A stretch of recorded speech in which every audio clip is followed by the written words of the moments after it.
Thank you for joining me. This is the third in my series of online concerts. But kind of special things that I'm doing on where I put all my songs into themes. And I'm going to keep doing these probably fortnightly, as I have been, until either we can start doing gigs again or I run out of songs. But I'm doing different songs here on each one, so don't know how long that can go. Quite a while, actually. Thanks very much to everyone who has joined me before. I hope you've enjoyed them, and I hope you enjoy this one. And special thanks to people who have paid for tickets and bought albums. It is really appreciated and it is a great help. So please keep doing that. If you haven't already, please start doing that. And I'm going to do today, the theme is, the concert's called Long Stories Short, and these are all songs of mine that tell stories, either true stories or made up ones. But I'm going to start, as I have done with every concert here, with the instrumental called The Last Bus Home, which isn't on any of my albums yet.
Okay, so now the first story song is called Hell of a Story, and this is a story that includes the word nary, which is a word I rather like, and you find these kind of words in the blues vocabulary.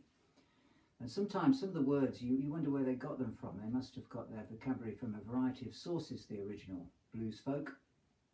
And this is a kind of quite old-fashioned, quite formal English word. They might use it in a phrase like, I had nary a friend. I rather like the word.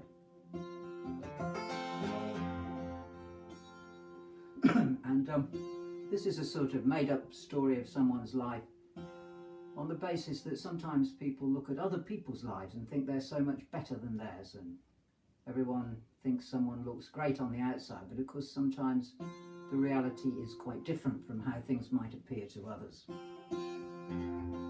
So that's what this song is about. And of course sometimes a person's life can be a lot better than it appears, not just worse.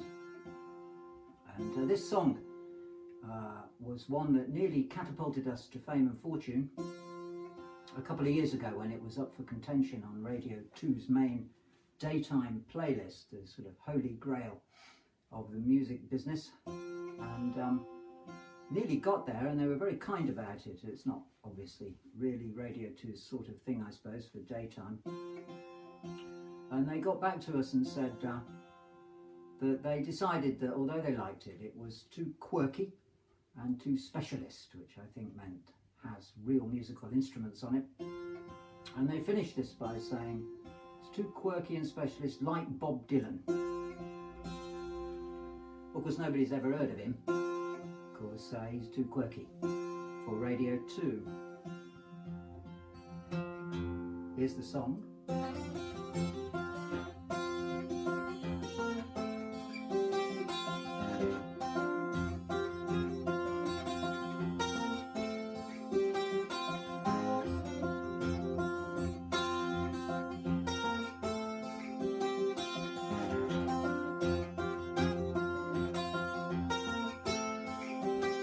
Well, I sank right down to the bottom of the heap.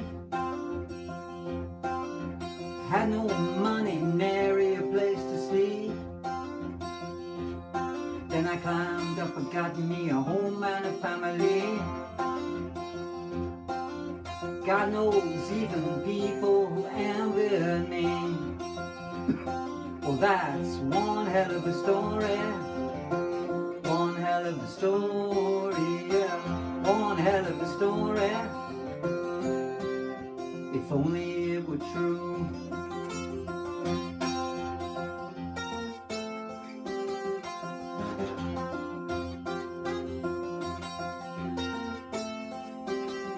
When I went out in the world with my heart right on my sleeve, walked into an ambush, it was just plain butchery. Then somebody came along, said I could heal your injury, saved my soul and took good care of me. Well, that's one hell of a story. One hell of a story, yeah. One hell of a story. If only it were true.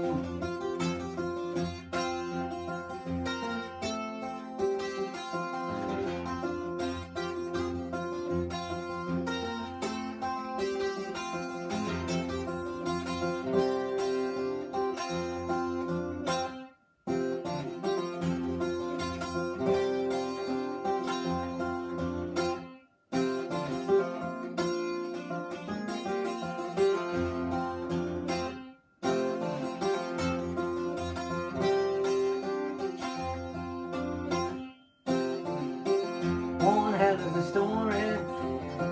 One hell of a story, yeah. One hell of a story. If only it were true.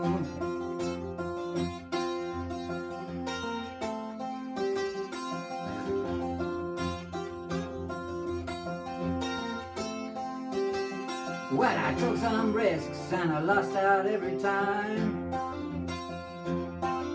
Laying in the gutter, I was cut down in my prime. Took one last chance and laid it on number 5. Well, the God said enough's enough, it's time you came alive. Well, that's one hell of a story. One hell of a story, yeah. One hell of a story.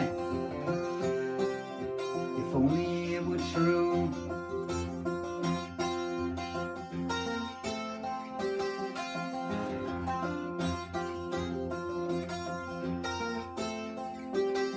Well, that's one hell of a story. One a story, yeah, one hell of a story. If only it were true.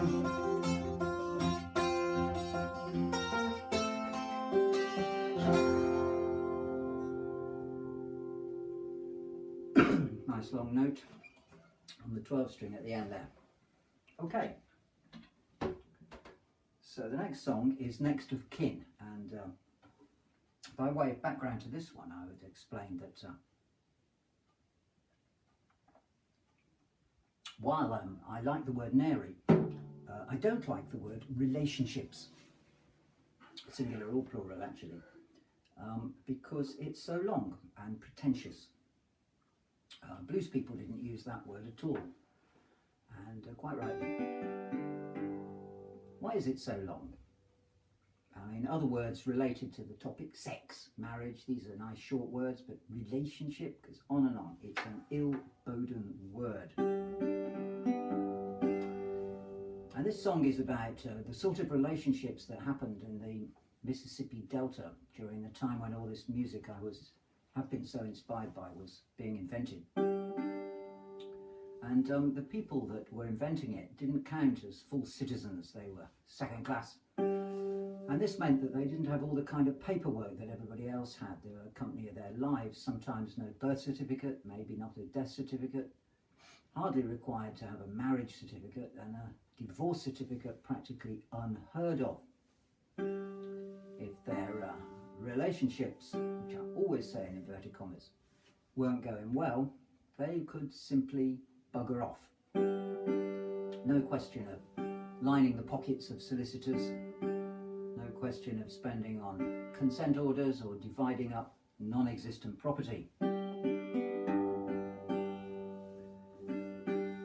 The men were mostly itinerant, women were pretty static in the area. And one phrase that comes in this song is one they used to describe children. If a woman already had children, then another bloke came along and she had one or more with him, they would be called children by the way. Quite interesting phrase. So what you had was a lot of casual, impromptu sort of marriages, probably with no ceremony, and households, what I guess you might call casual marriage. And this idea was subsequently eagerly grabbed up by other societies, and terms like cohabiting were invented. But these people were way ahead of that game. What it meant was that you could wind up in a kind of marriage with somebody that you hardly knew, which obviously isn't something that anyone listening to this would consider. The song's called Next of Kin.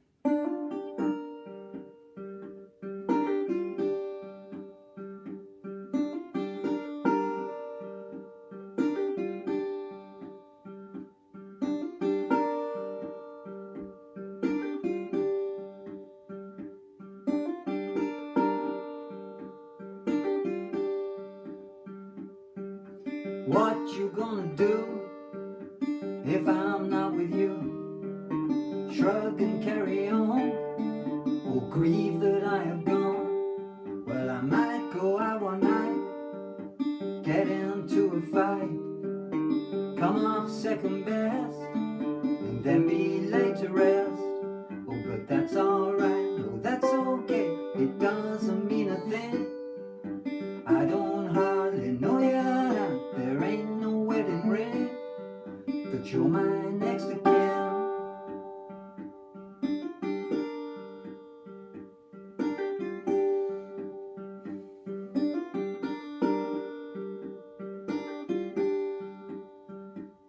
I was moving through the gloom, and you light up every room. There are others down the line that we have left behind. Although people can be mean, they got nothing to redeem. They watch you as you fall, oh, they ain't no use at all.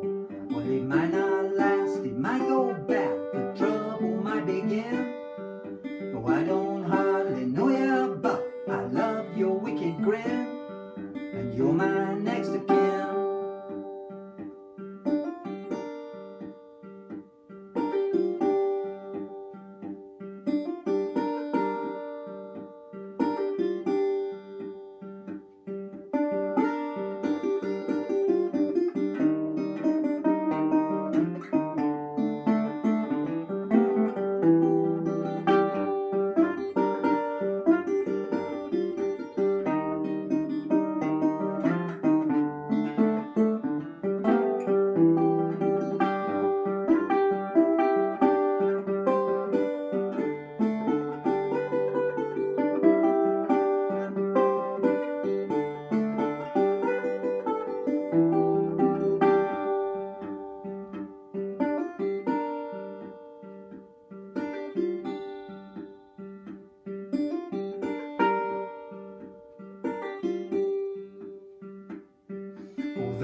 There's someone to unearth, no record anywhere that I was even there. Down there in that shack, on the wrong side of the track. We're living day to day, sometimes children by the way. Oh, but that's alright, oh that's okay, it ain't no mortal sin. I don't hardly know you, but it's a natural thing that you're my next of kin. You're my next of kin. You're my next of kin.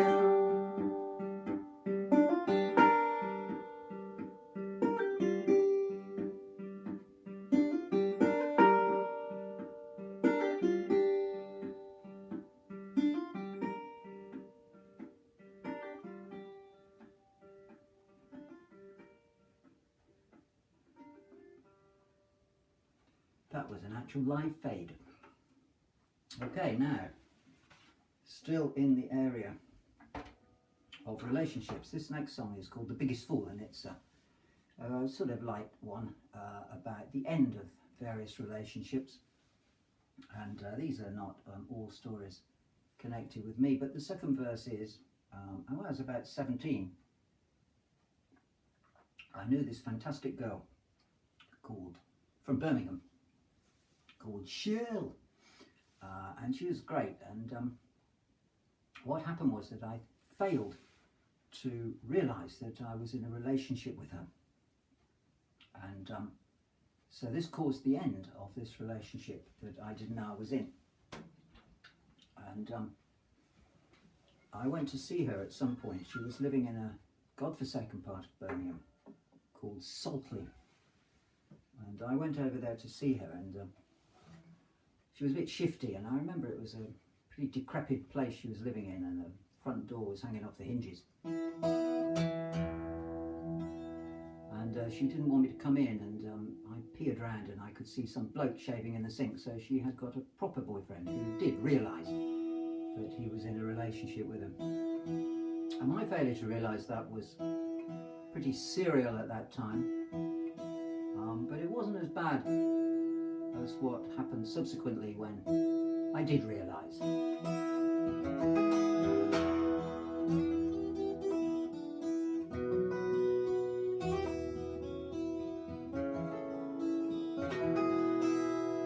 So the song's called The Biggest Fool. It's about, it's a few stories about relationship ends.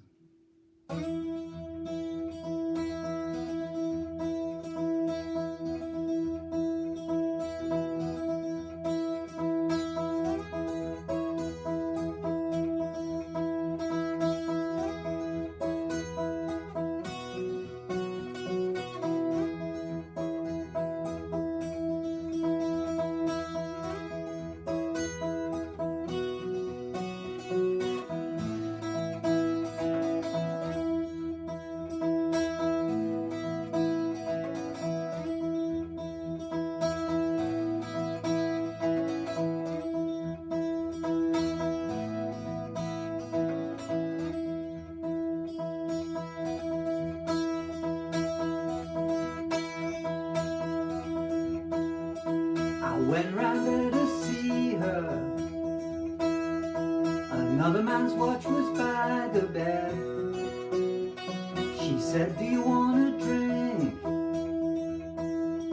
I said, no thanks, and shook my head. I said, how big a fool do you think I am? And what kind of fool do you take me for?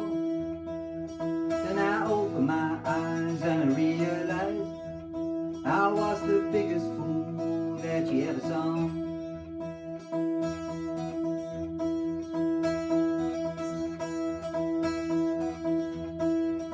I peered through the doorway. She didn't want to let me in. I stood there in the hallway. A man was shaving in the sink. I said, how big a fool do you think I am? And what kind of fool do you take me for? Then I opened my eyes and I realized I was was the biggest fool that you ever saw.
The last time that I saw her, I was hollering down in the street.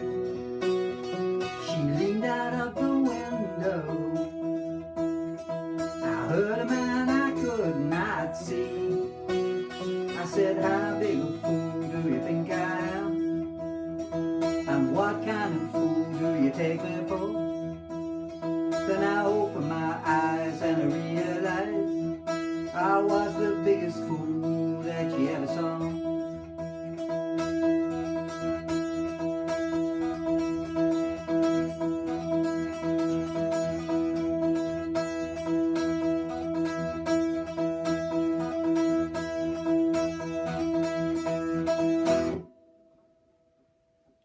That one ends like that. It's normally a much longer song when I've got the guys in the band.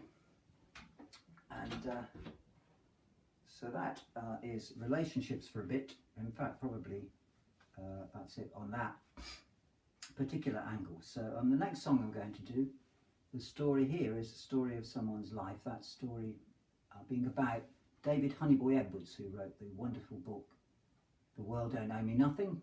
He was the oldest surviving original Mississippi Delta blues artist. And he died a few years ago in his 90s. He wrote, he spoke this book. It's an oral history, and like a lot of oral histories, these people tell stories of quite dreadful things in the most matter-of-fact way, which makes it much more powerful, actually, than if it was dramatic. And he talks about life for him, for life for a black man down in the southern states in the 1920s, 30s, and onwards. And the song is really a little episode from his life. He had to constantly keep running away from being lynched, which was a familiar experience. You could get in that position just for looking the wrong way at somebody, just pure chance, pure accident, or even no reason whatsoever. And some years ago,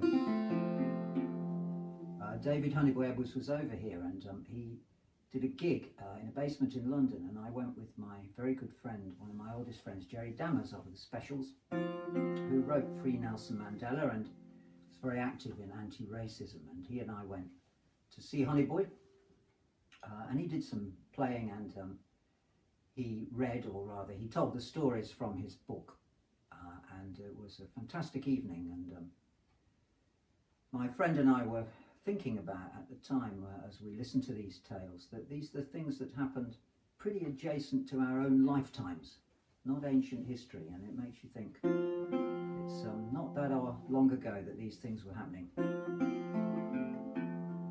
And my friend got his book signed by Honeyboy. Not sure if it was a real signature. I don't think he could read and write, so I think he just had a dab at it. He was a nice man who'd had one hell of a life. I recommend that book, and World Don't Owe Me Nothing, if you can get hold of it. I think you can. And it's a tremendous history of it's not really about music, it's about that whole way of life and what it was like for people like him at that time. So I got this song sneaking away from that, and it's an episode from his life.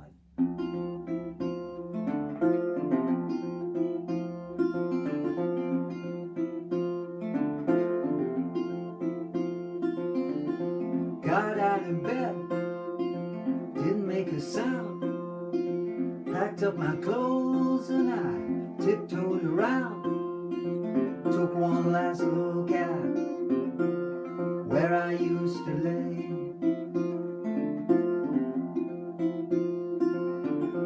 Coming up day and I'm sneaking away.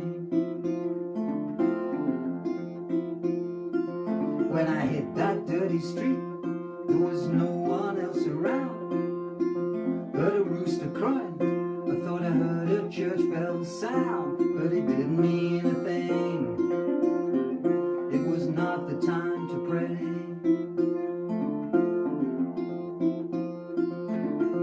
Coming up day and I'm sneaking away.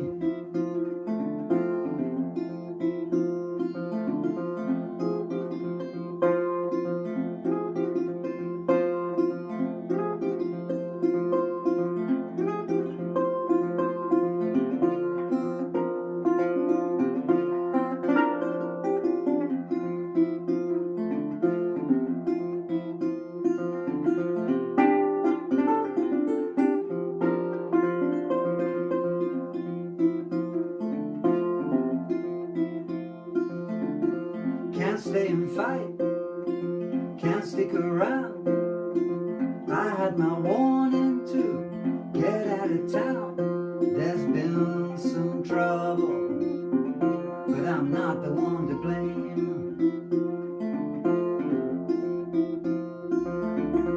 Coming up day and I'm sneaking away.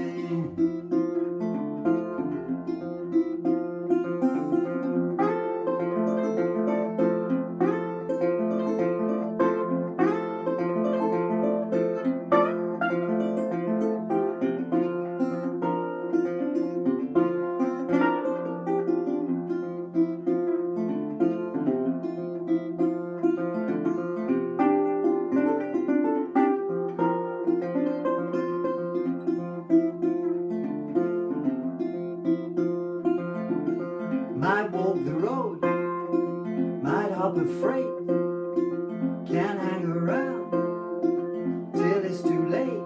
When the hounds come calling, oh, there'll be hell to pay.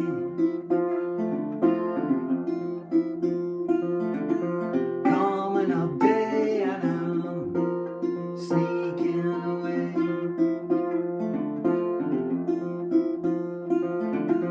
Coming up day and I'm sneaking away.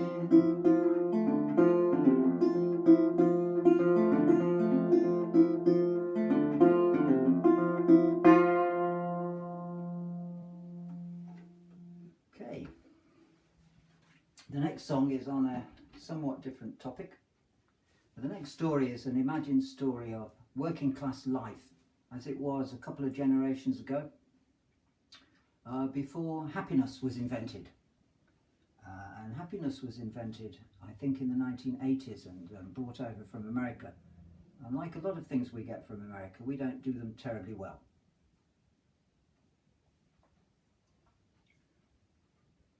Before that, people thought you just got on with life, and this is a story about, I suppose it's a male really, and how people looked at life and what their lives consisted of amongst ordinary working class folk, where there weren't a whole lot of choices to be had. And so the story starts with this imagined character and his wild youth, and I don't suppose it'd be wild compared to wild youth today, but anyway, a kind of wild, misspent youth, and then this is followed by settling down, because that's what people did. And youth wasn't something that was worshipped in those days. Youth was just a kind of inconvenient holding point before you could be an adult. And so they went from, in the song he goes from messing about to settling down, and then responsibility and getting on with the things that you have to get on with in your responsibilities in life.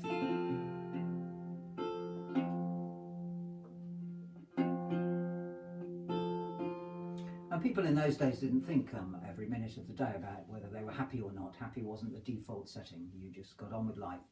That doesn't mean that they didn't enjoy things just as much, if not more, than people do today. It's just they enjoyed different things. They got their joy differently.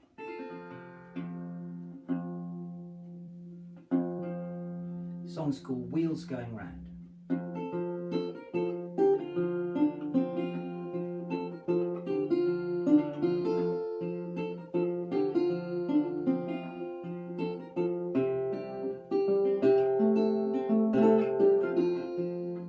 Kicking stones and raising sound, out in the alley and holding hands, cooking up some mighty plan. Oh, what's that sound?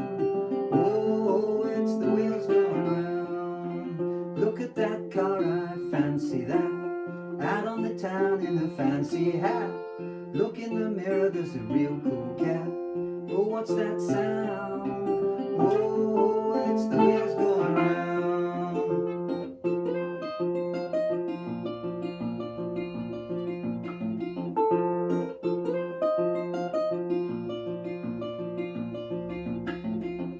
Two suitcases in the hall, renting a room on the 13th floor, hearing the neighbors through the wall.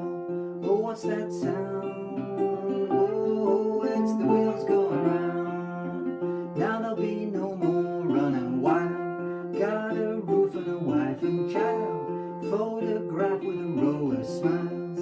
Oh, what's that sound? Oh, it's the wheels going round.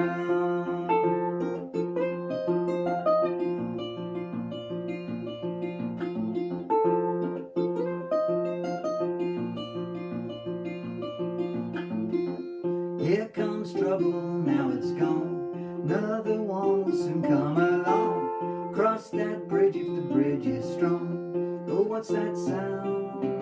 Oh, it's the wheels going round. 1,000 insults, 1,000 slights, 1,000 reasons to start a fight. Ruined days and broken nights. Oh, what's that sound? Oh, it's the wheels going round.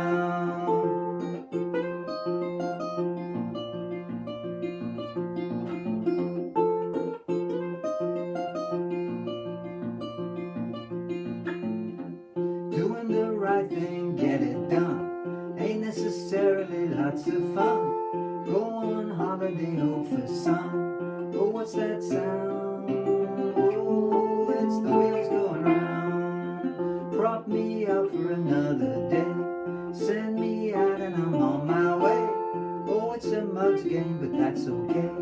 Oh, what's that sound? Oh, it's the wheels going round.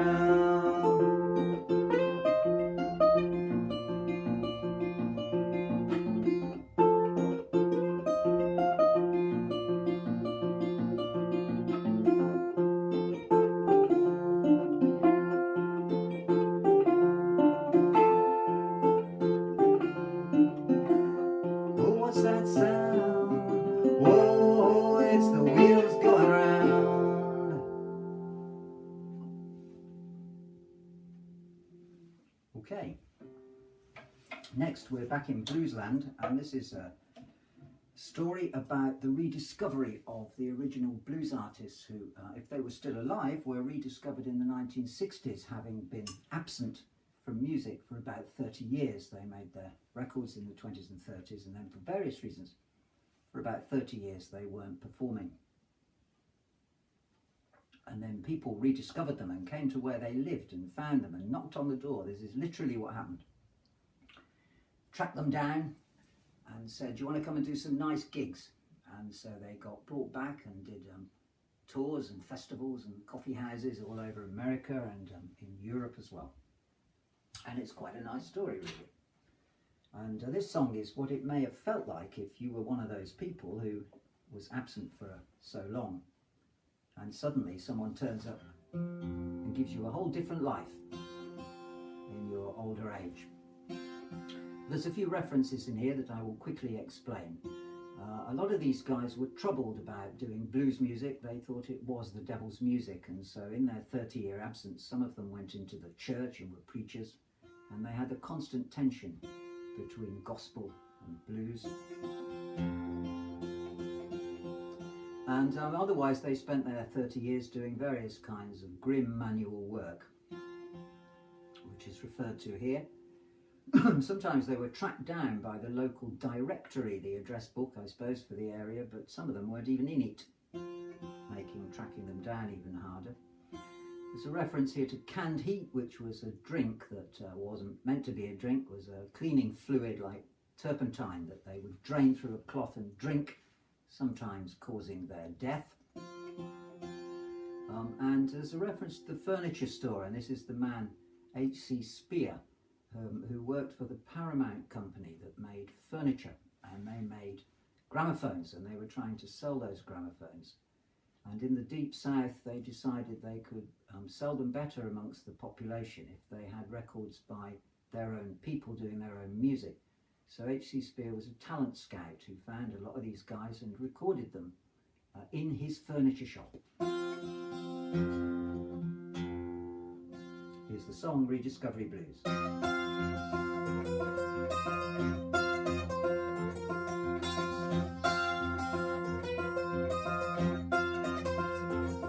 Got the devil's music in one ear, got a gospel tune saying come over here.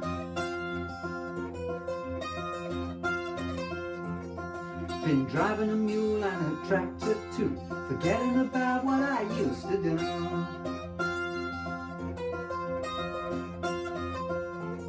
I've been keeping my head down, nobody knows about me, and I ain't even in that directory. Came a knock on the door and it was for me. They said, you gotta rediscover it.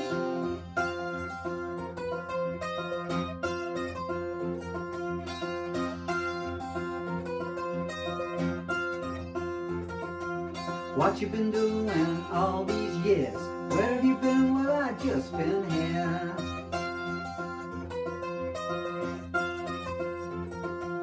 You wanna talk about those old times? Was a dirty life, but I liked it fine.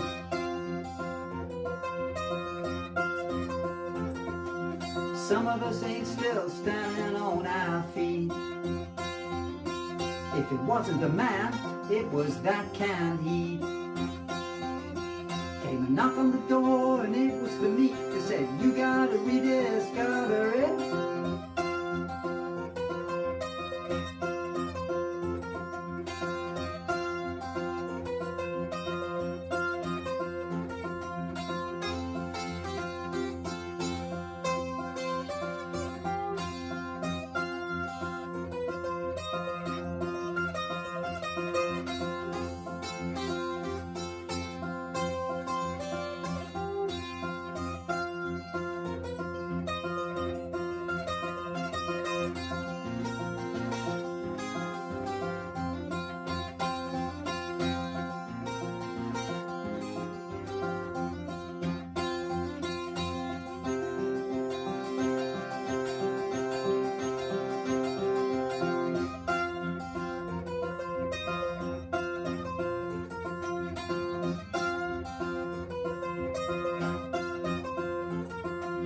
Talk about a man in a furniture store. Oh, that world ain't there no more.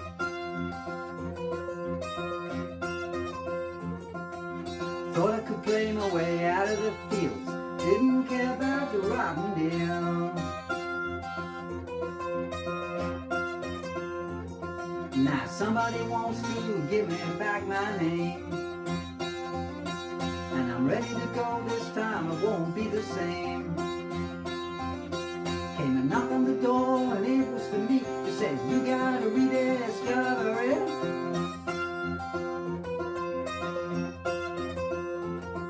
came a knock on the door and it was for me. They said, you got a rediscovery. That is how that one ends. Okay, just a couple more to do now. And the next one is a true story from history. It's called the Treaty of Dancing Rabbit Creek, which was the agreement signed by the chief of the Choctaw Indians in the state of Mississippi with the white settlers when they arrived around about 1850 something. And this chief was a man called Greenwood LaFleur, who'd been partly educated in the white world, and he was a sort of proto-hippie who believed that everyone would get on well and they'd all be integrated and it would all go fine. And unfortunately for him, it didn't go fine. It went the way it went with every other Native American Indian tribe, and they were removed or slaughtered. And this part of the story is perhaps sadly inevitable, but the interesting thing for me was what happened afterwards, what happened to him, his story, as he became a pillar of the white establishment. And it rather begs the question, therefore, that I raise in the song: what would you do in this situation? And so the moral of the story is in the last verse, where I raise that question. So here's his story. Treaty of Dancing Rabbit Creek.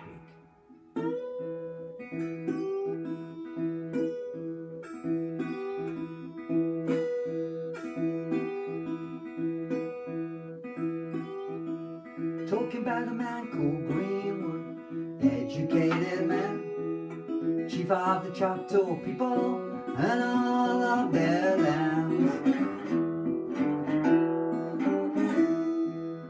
White man came to Mississippi, said we're gonna settle here, but don't worry about your people, they got nothing to fear.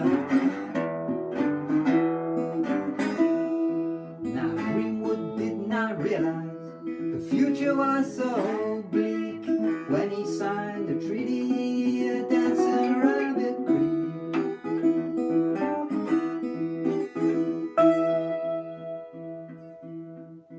Now white man passed a new law, was in the very same year.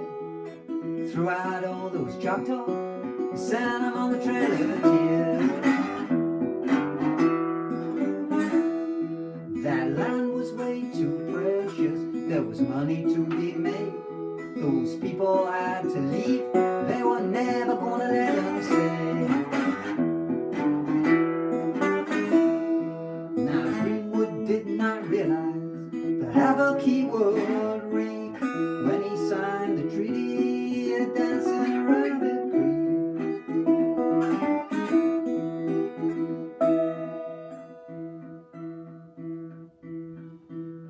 Brought their slaves to Mississippi to work the land on their behalf. And Greenwood got a plantation, a mansion, slaves and staff. They made him a captain in the army, said now you're one of us. And they put him in the Senate, and he never made a fuss. Now Greenwood lost his people, but of them he did not speak once he'd signed the treaty of Dancing Rabbit Creek.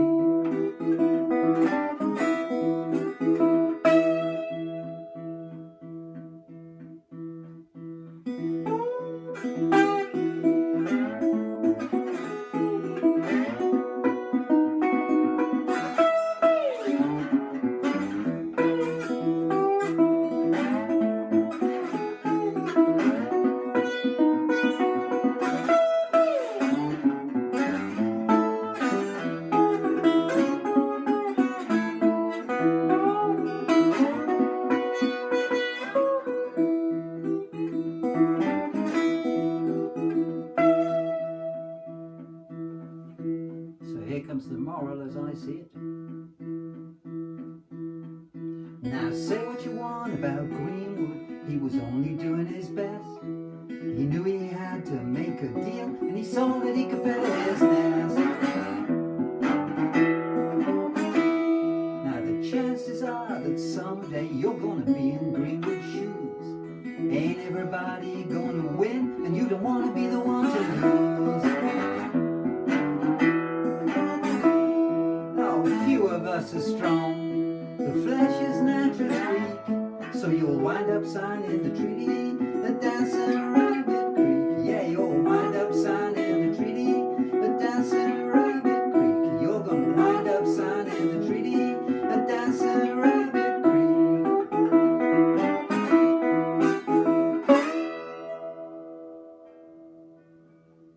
So there we are. That's his story. And I'm going to move on now to the last song in this concert, which is One Small Suitcase, which is the first track on the current album, Panoramic View. I've done songs from various of the albums. Hell of a Story is on Turpentine, Next of Kin's on Turpentine, Biggest Fools on Panoramic View, Sneaking Away is on the first album, Watching the Parade. Wheels Going Round will be on the next album, As Yet Untitled. Rediscovery Blues is on Panoramic View. Treaty of Dancing Rabbit Creek is on Turpentine. And as I say, this song's on the current Panoramic View album. We're going to start recording the next one somewhat belatedly when this is over, or at any rate when it becomes possible to do so. So thank you for listening, and this song is a song about a couple escaping. It could be from a terrible existence in the deep south, that's how I pictured it. A couple of people escaping from a life of, if not slavery, something like that. But it could apply to anyone who needs to and decides to run, because sometimes the best thing you can do is run. So thank you for listening to this concert, and there will be another one along in a while. So here we are with One Small Suitcase.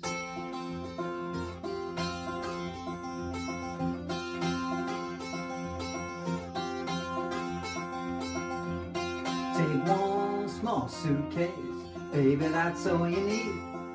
Ain't nobody looking, nobody's gonna see. We got so many rivers that we've got to cross. Oh, the master and the mistress, they're gonna have to take their loss. Take one small suitcase and leave it all behind. Be ready and waiting in the morning, and I'll pick you up on time.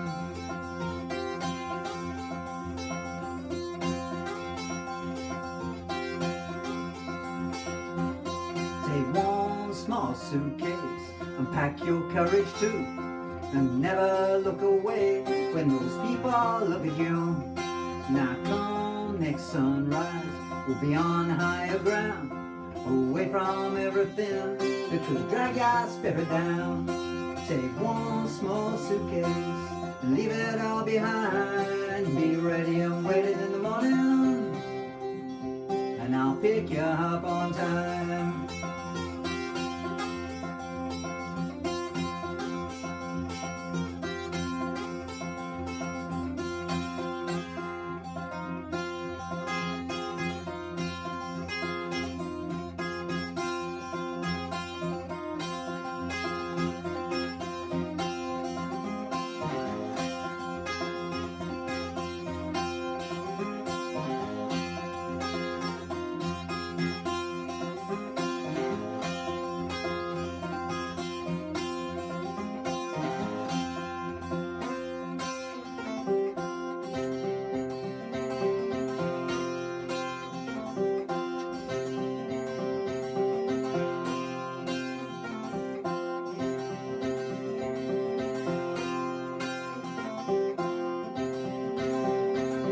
Take one small suitcase and say goodbye to the farm.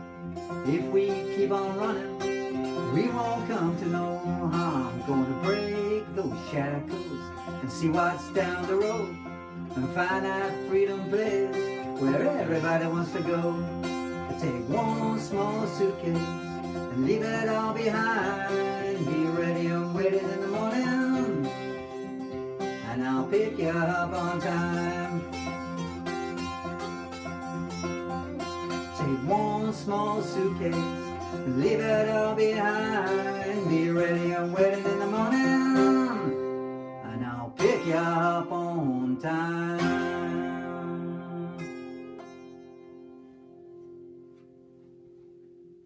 That's it then. Thank you very much for listening.